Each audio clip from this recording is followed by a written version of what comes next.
I want to thank each of you. Mr. Rolando, I want to come to you. Your statement was just unbelievable. You said all four unions support this bill with no changes. Is that correct? Is that correct? With no changes, you support this bill, all four unions? Yeah, all four unions support this bill. I think we mentioned 2 tweaks in the written testimony that we thought would be helpful. Yeah, but if those 2 tweaks don't get done, this is better than...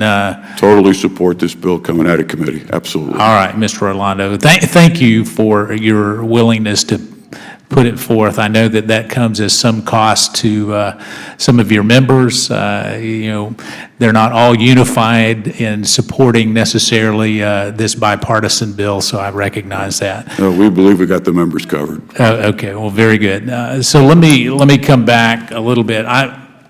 I am willing to invest the political capital. We have a number of stakeholders that are here as we are looking to truly save the Postal Service as we know it. At the same time, what I don't want is a hearing to happen 10 years from now where the GAO comes in and says shortly after the 2006 bill was passed, we started on a path that was fiscally not responsible. Of course, your opening testimony said from 2007 on. So it means the minute that we passed the bill, we've had an issue since we passed that 2006 bill. Is that correct? I think when the bill was passed, there was a sense that this was a forward-thinking, foresight-focused effort. I think the Postal Service itself recognized that these were a good idea. Don't know if anyone anticipated the recession that would come after and the inability to... Yeah, but 2007, the recession wasn't here at 2007. Your testimony said 2007. We were still blowing and going at that particular time. That's true. 2007 is when the Postal Service first started recording those losses. Okay, so Ms. Brennan, I want to come to you because part of what you've talked about is, well, this helps the balance sheet, but you're leaving yourself an out that says that if Mr. Taub doesn't do what he believes, what you believe is appropriate there, that you could still potentially have problems. So what do you believe Mr. Taub needs to do? Mr. Chairman, my point there was that having a strict price cap on products that generate roughly 74% of your revenue and having a universal service requirement. But you're making money on those products. According to your balance sheet, you're making money, so, why would you need an increase? Well, my point is that a strict price cap, again, where you've got competition in every product line, including in market dominant, well, the only competition you really have in market dominant is the internet. When we really look at let's be honest about it. Competition, the way that you're defining it, is very different on packages than it is on your market dominant product. Wouldn't you agree with that? Well, if you look at electronic diversion, whether it's bill payment, and then when you look at our standard or our advertising mail, which is susceptible to digital advertising, which right, is the internet. But it's certainly increased. That puts pressure on the organization, but I'm not saying... So what would you like to see from Mr. Taub, getting back to my question? I'd like there to be no cap and to give postal leadership the opportunity to set price. So let's go with no cap and your ability to set the price as you see fit.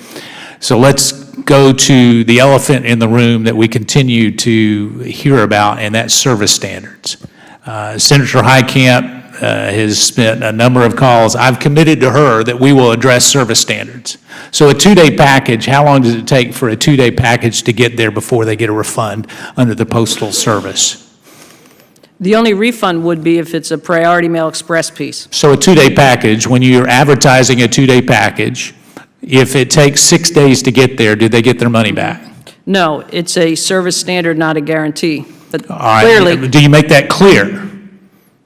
Yes.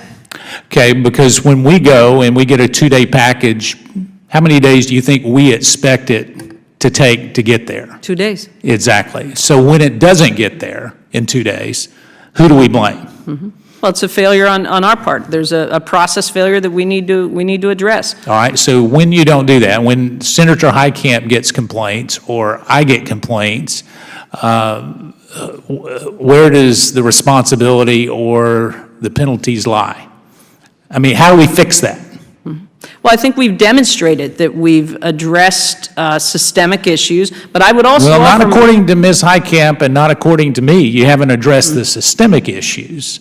You may have addressed some, but from a service standard, we need to make sure that all these stakeholders, because I just got pulled into 5 newspaper owners just the other day because they knew the hearing was coming.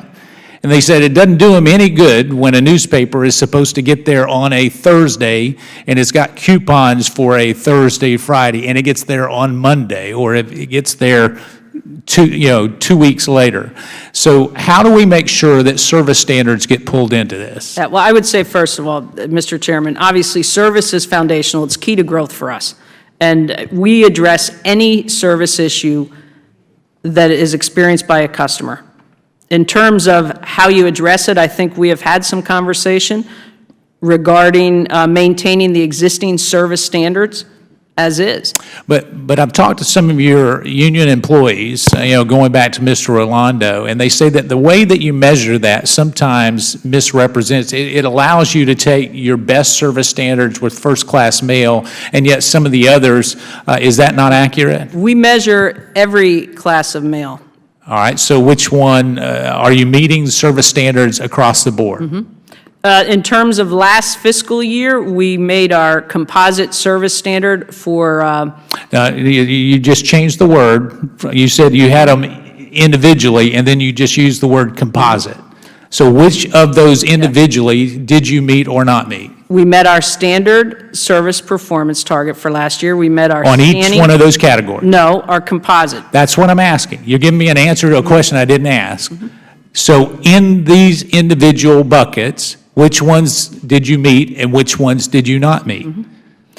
In terms of how we measure performance, last year, we did not meet the service standard in our first class, in our priority, or our standard. We showed marked improvement compared to the prior year. So three of how many buckets? We established the service goals with the Board of Governors, and we established... Well, there is no Board of Governors anymore. There was at the time. There was a Mr. Board of Chairman. Governor. There was an independent governor, yes, at the time, and we established So- stretch targets. So I'm running out of time. So out of how many buckets do you have for service standards? Because you just said you didn't meet them in those three of we them. did not. We met our scanning target, we met our customer insight target, and we met our parcel select target.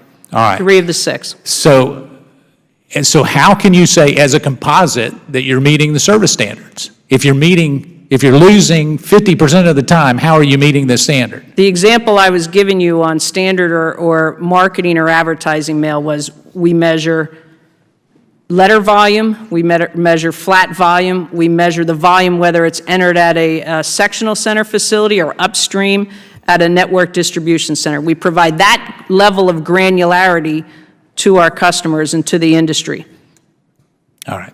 I'm way over time, so I'm going to recognize the gentlewoman from Illinois.